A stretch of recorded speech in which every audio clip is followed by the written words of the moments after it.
Hype ತಕ್ಕಂತೆ cinema ಇದೆಯಾ? Expectation reach ಆಯ್ತಾ ಇಲ್ವಾ? ಹಾಯ್ ಎಲ್ಲರೂ ನಮಸ್ಕಾರ. ನೀವು ನೋಡ್ತಾ ಇದ್ದೀರಾ ಫಿಲ್ಮಿ ಪಾಯಿಂಟ್. ನಿನ್ನೆ ದುರಂಧರ್ ಪ್ರೀಮಿಯರ್ ಶೋನ ನೋಡ್ಕೊಂಬಂದೆ ಕನ್ನಡದಲ್ಲಿ. ಸಿನಿಮಾ ಹೇಗಿದೆ ಅಂತ ತುಂಬ ಡೀಟೇಲಾಗಿ ತಿಳಿಸ್ಕೊಡ್ತೀನಿ. ಸೊ ವಿಡಿಯೋ ಕೊನೆವರೆಗೂ ನೋಡಿ. ಇಷ್ಟ ಆದರೆ ಮಾತ್ರ ಸಬ್ಸ್ಕ್ರೈಬ್ ಮಾಡಿಕೊಂಡು ಸಪೋರ್ಟ್ ಮಾಡಿ. ದುರಂಧರ್ ಒನ್ ಲೈನ್ ಸ್ಟೋರಿ ನಿಮಗೂ ಅಂತೂ ಆಲ್ರೆಡಿ ಗೊತ್ತೇ ಇರುತ್ತೆ. ಜಸ್ಕರ್ ಸಿಂಗ್ ಯಾಕೆ ಹಮ್ಜಾ ಅಲಿ ಆದ, ಆಮೇಲೆ ರಿವೆಂಜ್ ತಗೊಳ್ತಾನ, ರೆಹಮಾನ್ ದಕ್ಕಸ್ ಸಾವಿನ ನಂತರ ಏನಾಗುತ್ತೆ ಅನ್ನೋದೇ ಇದರ ಫುಲ್ ಸ್ಟೋರಿ.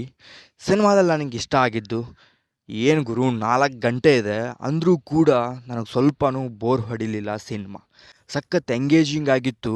ಆ್ಯಂಡ್ ಆ ಟರ್ನ್ಸಿಂದ ಸಿನಿಮಾ ನಮ್ಮನ್ನು ಸಖತ್ ಹಿಡಿತಾ ಇತ್ತು. ಇವನ್ ರಾತ್ರಿ ಶೋ ಹೋಗಿದ್ರು ಕೂಡ ನಮ್ಮನ್ನು ಯಾವುದೇ ಥರ ನಿದ್ದೆಗೆ ಹೋಗೋ ಥರ ಇರಲಿಲ್ಲ. ಸಿನಿಮಾ ಸಖತ್ ಎಂಗೇಜಿಂಗ್ ಆಗಿತ್ತು ಆ್ಯಂಡ್ ಎಂಟರ್ಟೈನಿಂಗ್ ಆಗಿತ್ತು ಕೂಡ. ನಾವು ಆಲ್ರೆಡಿ ಆ ವರ್ಲ್ಡ್ಗೆ ಕನೆಕ್ಟ್ ಆಗಿದ್ದೀವಿ ಆ್ಯಂಡ್ ಆ ಕ್ಯಾರೆಕ್ಟರ್ಗೆ ಎಲ್ಲ ಕನೆಕ್ಟ್ ಆಗಿಬಿಟ್ಟಿರ್ತೀವಿ. ಆ್ಯಂಡ್ ಆ ಸಿಚುವೇಶನ್ನ ನಾವು ಅಂಡರ್ಸ್ಟ್ಯಾಂಡ್ ಮಾಡ್ಕೊತ ಸಿನಿಮಾ ನೋಡೋದ್ರಿಂದ ನಾವೆಲ್ಲೂ ಕೂಡ ಆ ಕಡೆ ಈ ಕಡೆ ಹೋಗೋ ಥರ ಸಿನಿಮಾ ಇಲ್ಲವೇ ಇಲ್ಲ. ಏನು ಡೀಟೇಲಿಂಗ್ ಆಗಿರುತ್ತೋ ಅದೇ ಕೂಡ ತುಂಬ ಚೆನ್ನಾಗಿ ಮಾಡಿದ್ದಾರೆ ಆದಿತ್ಯ ಧರ್ ಅವರು. ಆ್ಯಂಡ್ ಅವ್ರ ಮೇಲೆ ಇನ್ನೂ ಸ್ವಲ್ಪ ರೆಸ್ಪೆಕ್ಟ್ ಜಾಸ್ತಿ ಆಗ್ತಾಯಿದೆ. ಇವನ್ ಇದು ಟ್ರೂ ಇನ್ಸಿಡೆಂಟ್ಸ್ ಆದರೂ ಕೂಡ ಕೆಲವೊಂದಷ್ಟು ಫಿಲ್ಮಿ ಆ್ಯಂಡ್ ಸಿನಿಮ್ಯಾಟಿಕ್ಗೋಸ್ಕರ ಸ್ವಲ್ಪದಷ್ಟನ್ನ ಆ್ಯಡ್ ಮಾಡಿದ್ದಾರೆ. ಪೂರ್ತಿ ಏನು ಟ್ರೂ ಇನ್ಸಿಡೆಂಟ್ಸ್ ಅಲ್ಲವೇ ಅಲ್ಲ. ಹೌದು, ಕೆಲವೊಂದು ಟ್ರೂ ಇನ್ಸಿಡೆಂಟ್ಸೇ ಮಾಡಿದ್ದಾರೆ, ಬಟ್ ಕೆಲವೊಂದು ಈವೆಂಟ್ಸ್ನ ಹಾಕಿ ಆ ಸಿನಿಮ್ಯಾಟಿಕ್ ಎಕ್ಸ್ಪೀರಿಯನ್ಸ್ನ ಇನ್ನೂ ಜಾಸ್ತಿ ಮಾಡಿದೆ ಅವೆಲ್ಲ. ಈವನ್ ಸ್ಟಾರ್ಟಿಂಗ್ ಪಾರ್ಟ್ 1ಅಲ್ಲಿ ತೊಗೊಂಡಂಥ ಕ್ಯಾರೆಕ್ಟರ್ನ ಇಲ್ಲೇ ಅದನ್ನೇ ಚೆನ್ನಾಗಿ ಇನ್ನೂ ಪ್ರೆಸೆಂಟ್ ಮಾಡಿದ್ದಾರೆ. ಯಾವುದೇ ಬೇಡವಾಗಿರೋ ಕ್ಯಾರೆಕ್ಟರ್ಸ್ ಇನ್ನೂ ಆ್ಯಡ್ ಮಾಡಿ ಚೆನ್ನಾಗಿರೋ ಸಿನಿಮಾನ ಇನ್ನೂ ಏನಾದರೂ ಕೆಲವೊಂದು ಮಾಡ್ತಾರೆ ಸೀಕ್ವಲಲ್ಲಿ. ಬಟ್ ಇವ್ರು ಹಂಗೆ ಮಾಡಿಲ್ಲ. ತುಂಬಾ ಇರೋ ಪಾತ್ರಕ್ಕೆ ತುಂಬಾ ಕ್ಲೋಜರ್ ಕೊಟ್ಟು ಚೆನ್ನಾಗಿ ಮುಗಿಸಿದ್ದಾರೆ. ಇವನ್ ಆ ಹೀರೋಯಿನ್ ಕ್ಯಾರೆಕ್ಟರ್ ಯಾವ ಥರ ಮುಗಿಸ್ತಾರೆ ಅಂತ ಸ್ವಲ್ಪ ಎಲ್ಲಾದರೂ ಸ್ವಲ್ಪ ಐಡಿಯಾ ಇದ್ದೇ ಇರುತ್ತೆ.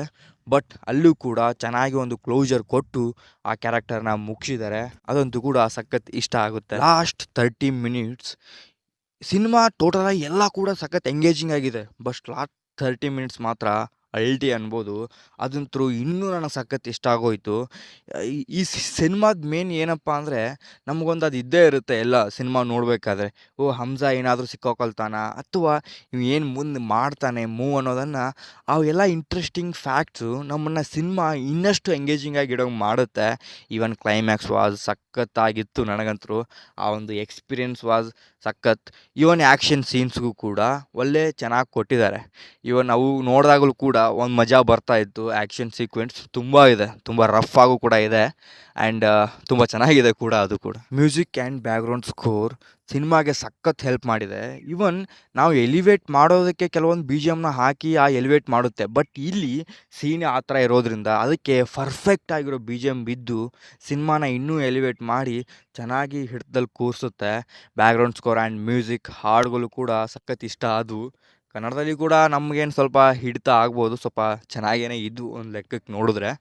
And music and background score ಏನು ಪಾರ್ಟ್ 1ಅಲ್ಲಿತ್ತು ಅದನ್ನೇ ಇಲ್ಲೂ ಕೂಡ ಮೇಂಟೈನ್ ಮಾಡಿದ್ದಾರೆ ಆ್ಯಂಡ್ ಸಖತ್ತಾಗಿ ಕೊಟ್ಟಿದ್ದಾರೆ. ಇನ್ನು ಪರ್ಫಾರ್ಮೆನ್ಸ್ ಕಡೆ ಹೋಗೋದಾದರೆ ರಣವೀರ್ ಸಿಂಗ್ ಅಪ್ಪ 2 ಶೇಡು ಆ್ಯಂಡ್ ಸಖತ್ತಾಗಿ ಕಾಣಿಸ್ತಾರೆ. ಆ್ಯಂಡ್ ಇವನ್ ಅವ್ರ ಪರ್ಫಾರ್ಮೆನ್ಸ್ ನೋಡಿದ್ರೆ ಹಮ್ಜಾ ಅಲಿ ಆ್ಯಂಡ್ ಜಸ್ಕರ್ ಸಿಂಗ್ಗೆ ಕೂಡ ಅಂತ ಅನಿಸುತ್ತಾರೆ. ಇವನ್ ಆ ಎಲ್ಲ ಕ್ಯಾರೆಕ್ಟರ್ ಕೂಡ ನೋಡ್ತಾ ಇದ್ದೀವಿ, ರಿಯಲ್ ಆಗಿ ನೋಡ್ತಾ ಇದ್ದೀವಿ ಅನ್ನೋ ಥರನೇ ಫೀಲ್ ಆಗುತ್ತೆ. ಮಾಧವನ್ ಆಯಿತು, ಸಂಜಯ್ ದತ್ ಆಯಿತು, ತುಂಬ ಕ್ಯಾರೆಕ್ಟರ್.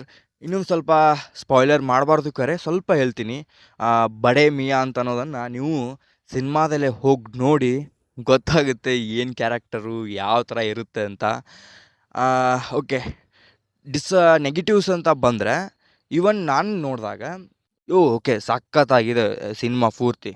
ಬಟ್ ಒಂದು ಸ್ವಲ್ಪ ಯೋಚನೆ ಮಾಡಿ ಆ ಥರ ನೋಡಿದಾಗ ಪಾರ್ಟ್ 1 ಸ್ವಲ್ಪ ಬೆಟರ್ ಆಗಿತ್ತು, ಅದಷ್ಟೇ ಹೇಳ್ಬೋದು. ಅಷ್ಟು ಬಿಟ್ಟರೆ ನನಗೇನು ಅಷ್ಟೇ ನೆಗೆಟಿವ್ ಅಂತ ಏನು ಅನ್ನಿಸ್ಲಿಲ್ಲ. ಇವನ್ ನಾನು ಪಾರ್ಟ್ 1 ಸಿನಿಮಾ ಥಿಯೇಟ್ರಲ್ಲಿ ಹೋಗಿ ನೋಡಿಲ್ಲ. ಪಾರ್ಟ್ 2 ನಾನು ಥಿಯೇಟ್ರಲ್ಲಿ ಹೋಗಿ ನೋಡಿದ್ದು. ಓ ಟಿ ಟಿಯಲ್ಲಿ ನೋಡಿದ್ದು ಪಾರ್ಟ್ 1 ಹಿಂದಿಯಲ್ಲಿ ಇದ್ದಿದ್ದರಿಂದ.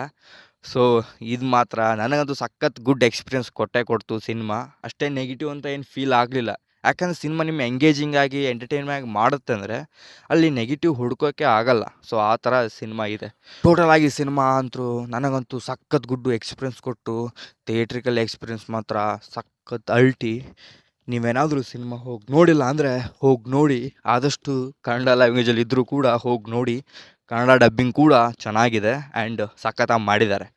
ಸೊ ಇದಾಗಿತ್ತು ಇವತ್ತಿನ ರಿವ್ಯೂ. ಸೊ ಬೆಳಿಗ್ಗೆದ್ದು ಬೇಗ ರಿವ್ಯೂ ಮಾಡ್ತಾ ಇದ್ದೀನಿ. ಸೊ ಪ್ಲೀಸ್ ಸಬ್ಸ್ಕ್ರೈಬ್ ಮಾಡ್ಕೊಂಡು ಸಪೋರ್ಟ್ ಮಾಡ್ರಪ್ಪ. ಮತ್ತೆ ಸಿಗುವ. ಲವ್ ಮಾಕ್ಟೇಲ್ ಕೂಡ ಹೋಗ್ತಾ ಇದ್ದೀನಿ, ಅದ್ರ ಕೂಡ ರಿವ್ಯೂ ಸಂಜೆ ಅಥವಾ ನಾಳೆ ಬೆಳಿಗ್ಗೆ ಬರ್ಬೋದು. ಸೊ ಮತ್ತೆ ಸಿಗುವ. Signing off Karthik.